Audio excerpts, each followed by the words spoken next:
a very interesting conversation with my business partner today. I did. Yeah. As little of it as I could totally understand, but he says to me, BBI, where you been? Well, I've been busy. What do you mean by busy? I've had some personal stuff going on. Kind of had to do some stuff and get some stuff done, but then I had this fucker show up. Hey, what are you doing? Screwing around. I keep forgetting you're not very good on camera. No, not very good on camera. Get stage fright. His sphincter goes. Put a lump of coal in there. Boop, boop, be popping on a diamond in a minute. I should be rich. You should be rich, bitch. No, it's all right. So, Mr. Zane, what do we do to this striker? Well, this is an amplifier section off of I think it was a 4300 300. Basically, what we did is we grabbed it, and it's seen in Deadpool, where she's strapping on the ramrod, and we basically put a strap-on on it. So this is where it started. This thing actually came off another radio that came from another shop that grenaded like an atomic nuclear meltdown. There wasn't a whole lot left on this board that was worth using. About the only thing that we salvaged was the transformers, the in-output transformers. So, well, we're going to file that where that needs to go. So he brought it up here, and he's been bugging me to do this, what now, 4, 5 months, 6 months? Been a little while, yeah. So Been kind of on the back burner, but yeah. Anyhow, we went in here, and what we did is we took the little girly Fagley Q can't move any air. By the way, if any of the guys at work, who makes these, by the way? Ranger. Any of the guys at Rangers are a fan of my videos, your fans suck, by the way. I think a warm woof of ass gas passing out of my dog's butt moves faster than the two little fans that are in there.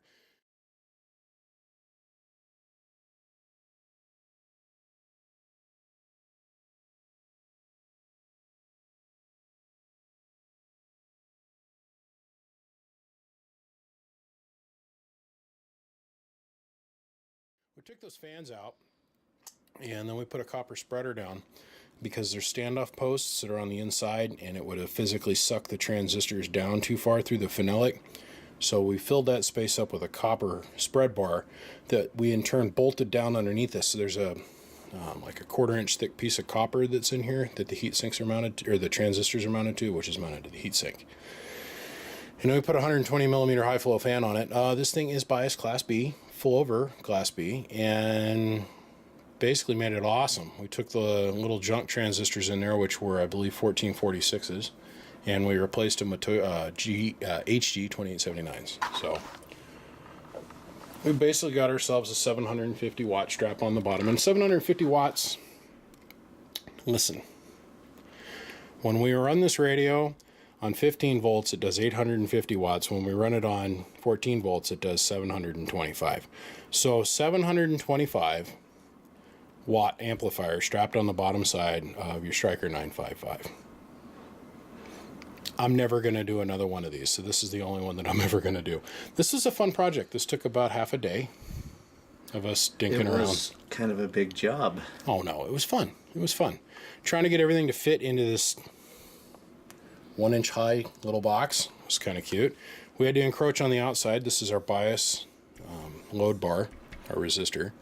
So it does have a little bit shorter power wires than the stock one. Now the neat thing about this is that you can run the radio independently from the amp section. So we drop out the amp section. We're down here on low.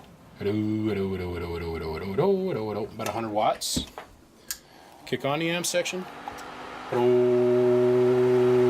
725 watts. Just like that. This was fun. It really was fun. You know, I don't think I've given you the bill for this yet. I don't. Scared? Are you scared? No. Okay, I'll make you a deal. I'll make you a deal. How much money you got in your pockets? I don't know. I don't know. Just start pulling some money out. Okay, he's got a big old wad of ones. Are you kidding me? That's what I got in my pocket, man. It's the age of the plastic card. It's like $15 or $16 here. Oh, well, fuck it. We'll make it like a stripper, raining ones. Okay, let me put the case on this thing. We'll be back. Oh, yeah, real quick, I did sign the lid. Fuckers. The other thing we did is every single wire that comes out of this thing is Teflon. Everything that goes into it is Teflon. I think everybody really knows my shtick about Teflon wire and how it's absolutely necessary at any place and anything that gets warm. Anything over about 120, 130 degrees, you need to go to Teflon wire, because this soft little wire like this doesn't quite hold up. It gets soft and you have a short. This is all Teflon, all Teflon. Everything in this amp is Teflon. There's another amp builder out there, not going to say any names, of course, of anybody, but he has, to make an extra dollar, decided to completely eliminate Teflon from his amplifiers, which turns them into fire hazards, in my opinion. This is not that. It's even got a safety diode on the inside of the thing. But, yeah. The other thing that we did, which is a truck driver must, is that we added a side jack on the inside. And of course we also wired that with Teflon. Not that we don't have non-Teflon wire here. It looks better than a great big gaping Side hole. in the side of the True. radio. Yeah. But see, that turns into a sales plus. You can have one of the very few Stryker 955s in the world that's got, well, a strap-on penis and a side jack. That's very true. Side jack, reach around, poke it in the eye hole. Oh, wow. Man, you know, I've had so much fun with you hanging out with me the last week. It's been a ball. What is this day? This day number what, 5? Hell, I lost count. So, when are you going to leave? Oh, wait a minute. We got that big thing happening in the sky tomorrow up here. oh yeah, I gotta stay for that. Yeah, we're going to have a total solar eclipse right here in Boise, Idaho. Now, I'd totally like be beat my chest proud about that, but then again, they're going to do that all the way across the country. And that's the reason it makes it cool, is because it's going to literally go from up here in Idaho. Let's say this is the United States. Go to Gulf of Mexico, and over here you go Florida, and then up here you got New York. Up here, and you got the Canuck line that runs across the ring. Little eclipse things go. If you're living underneath a rock, you would know about this, so I don't think I need to go into any more detail. There's been no crackhead mods done to the inside of this radio, as you can clearly see. All the coils are where they need to be. Everything is where they need to be. Now, I was a little shocked, because we kind of converted this from a radio that came out of the box. Would they have the gate voltage straight from Stryker set on this thing, like 4.5 volts? It was high, very high. But then when we aligned it to, what did it do, 3.5, 3.5, and 3.6, or 3.4? 3.4. 3.4. Yeah, we actually turned the gate voltage down there. Radio went way up in output power, but Figure, right? go figure, right? Basically bone stock radio with a strap-on on top. Now, I know for a fact that I'm not the only one in the universe that's done this. I know that one of my other students, one of the guys I work with that I'm really pleasure to get to work with, Hopper, he's done several of these. I think my buddy Mark over at Rainmaker Customs, he's another student of mine. He's done one of these, I think. I gotta check him with Scorpion. I don't think he's done one of these yet. I'm not gonna lie to you. This is one project I really didn't want to do. I really was not excited about building this little tiny strap-on So are you bullshit. not going to be excited about building something in the bottom side of like an RFX 150? That's different. And the reason that's different is because we're going to have those boards mass-produced. Oh, yeah. I just dropped a huge hint to the radio world.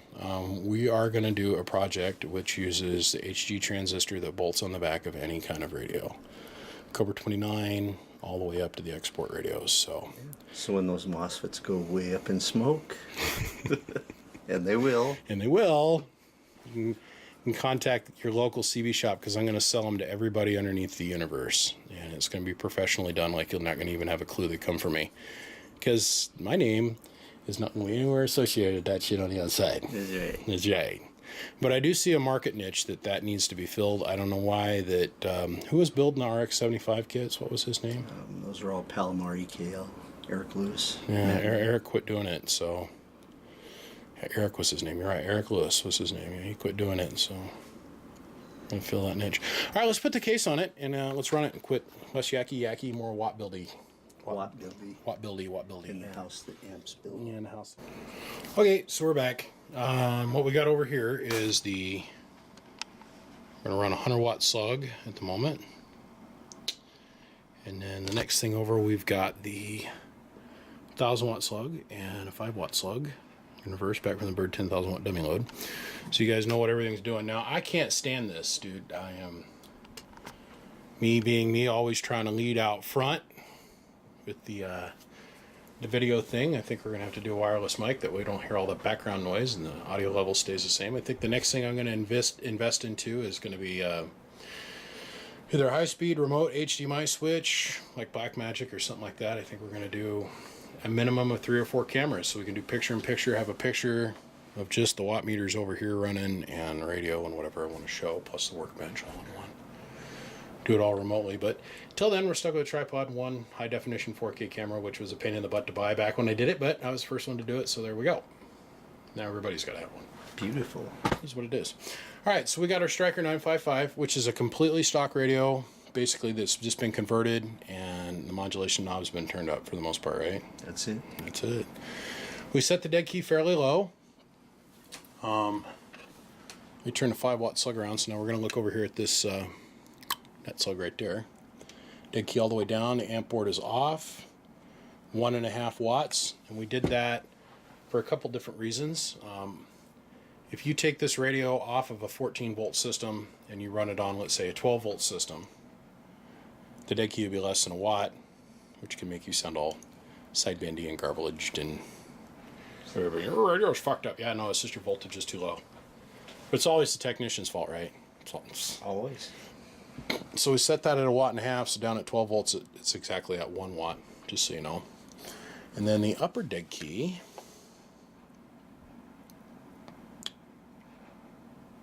we're going to jump over here to the 100-watt slug, is 7 watts, top dead key. Now the reason I wanted to use the 100-watt slug today is for this reason.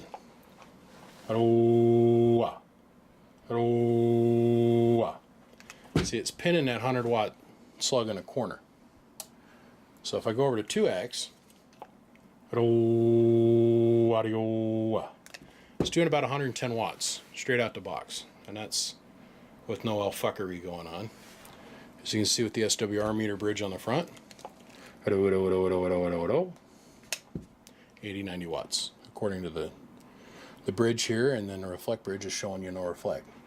So now we established our baseline. Let's go back to 1X.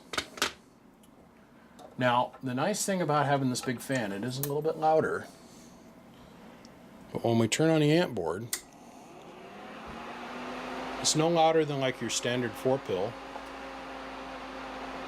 but we're going to throw ourselves a little 200-watt carrier here for a minute.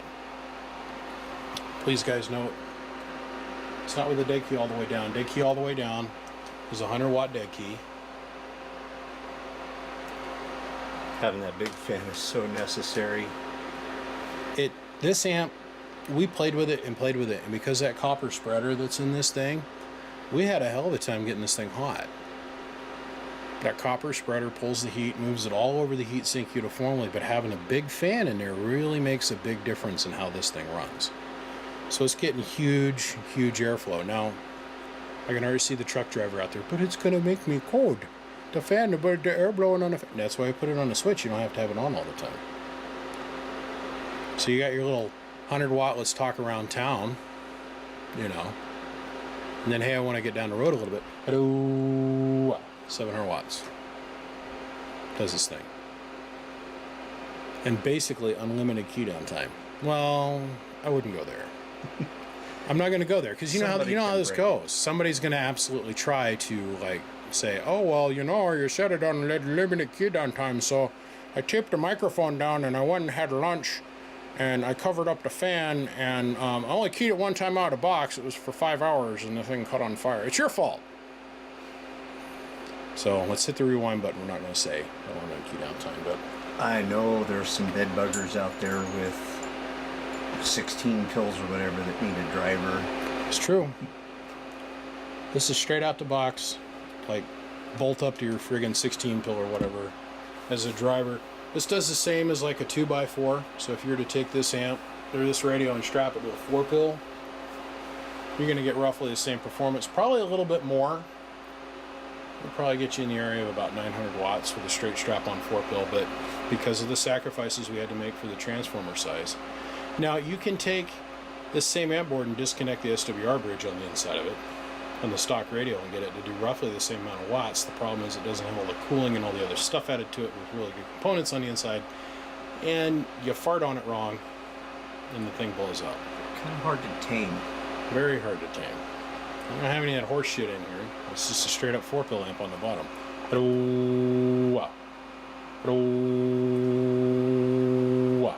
No 6900 FFB2s that are doing that, or B4s that are doing that, that's for sure. What, where they've disconnected the... No, where they're running that hard. Difference is the drive. 40 watts versus 100, you know? Now, I kind of wonder what would happen if we hooked this thing like to the bottom of my Connex 4400 that was doing a little bit more power. Amp board into an amp board, you know what I mean? But the 4400's already got like a little 4-pill chicken shit amplifier built on the bottom, or 4 MOSFET chicken shit thing built on the bottom.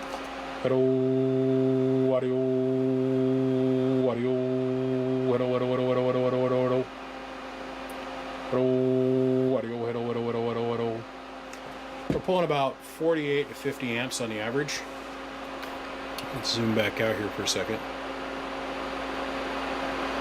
That's what our little amp gauge over here in the corner is telling us. Ah, shit, the radio's in the way. It don't matter. For your average truck driver, though, if you upgrade your dash nut wires, that was the goal, was to create a radio that you could strap on the dash.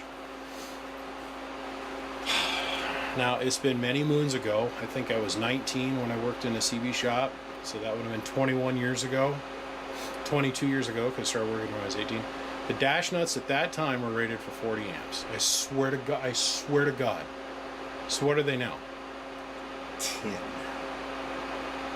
So you're going to have to upgrade that wire a little bit. Yeah, and you know what? Some of them, there's some Peterbilt models that are 2. How can you run off a 2? About nothing. How do you run your fridge off a 2 amp dash nut? There you go. Or your 1,000-watt inverter off the 2 amp. We've seen this shit, though. Many times. Here's the thing, though. The trucks that you were around, they must have been like high-end. They're not like these, pieced-together plastic fiberglass Cascadias anymore. Are you talking like the Walmart Peterbilts? Yeah. Oh. Everything's Walmart today. Your bumper falls off going down the road, and it's $1,500 to put a new one on. So you can turn the radio off independently, or you can switch the amp off independently. And your fan is your indicator if the amp is on or not. I think that's good enough. I mean, if you really wanted to, if somebody comes in and they just absolutely have to have an LED indicator, I think you could probably figure out how to wire that in there, right? Yeah, we could do that. So look, I don't have this radio for sale. This radio is going to be up for sale, is it not? It is. It's going to be a Big Rig Radio, right? Yeah, that's correct. Somewhere in, probably down here in the dark area, I'll take white, like right here in my finger space. And we're going to put Big Rig Radio's phone number. Yeah. Beautiful one-off BBI built 4-pill strap-on linear. Whoop whoop. So what's next? Do you think we should do the 2-pill Cobra 2000 internal or external speaker, internal amplifier thing? I forgot all about that. Thank you, by the way, for that birthday gift. You're welcome very much. Awesome. Appreciate you very much. Yeah, A-Cash though, what's up? It's all right. On to the next thing. Gentlemen. And there will be no stripper dough in the radio when you get it. No stripper dough? No stripper dough. No stripper dough. Okay. What's this? I think you're going to do something about, you're going to have a little vape shop down there for guys to be able to come to, and you're going to do a whole line of like trucker flavors, like we're working on that. Like lot lizard cream, co-driver cream, lot lizard jizz. Have a theme going on with all the different vape flavors, but yeah. Guys, I got a bunch of stuff to do. We got a bunch of videos coming out, and then I've got to get on it. I've got 1, 2, 3, 4 amplifiers that are in production that I can see within arm's reach. That as soon as Zane leaves, I'm going to finish them out, and then we're going to start posting videos. Stuff's getting out of here. With that 4, that'll bring me down to a total of 6 left that I have to build, and then I'll be 100% caught up where everybody's gotten their amplifier, and then I can start thinking about taking orders. We're going to do next year, because I'm already thinking like it's next year. And we're going to do the orders for next year. We're going to do it in a different way. I took so many orders so fast I didn't realize how far behind I'd get. That's why I haven't done anything new. Haven't taken any new orders on in the last 9 months. Period. So, yeah, it's been very much fun. But we're coming to the very tail end of that, so guys, be looking for that videos. Make sure to subscribe, gentlemen, and remember, I don't get to be here doing what I do, and I mean this from the bottom of my heart, without your all support. I'm actually having a lot of fun. There's a lot of creativity stuff going on, new out of the box, because I mean, really, if you sit down and you just build 2-pill after 2-pill after 2-pill and 4-pill after 4-pill after 4-pill, you might as well go nuzzle up on the end of a shotgun and open up this top side of your head, because it gets boring. Boom. Did I mention that I've got a 48-pill getting ready to come out? That's probably going to happen here within the next week and a half. It is done. The 48-pill is done. The 2x8 driver base unit, the amp board for it is 90% completed. So Mr. Paul, Pretty. Mr. Paul, this is you with actual Toshibas in it. Yeah, it's you. It's coming up. More to come, gentlemen. I'll see ya. Call the number. Come find me on Facebook, Snapchat, Instagram, Twitter. Woo! Social media whore. Click subscribe. I'll see you guys. Bye.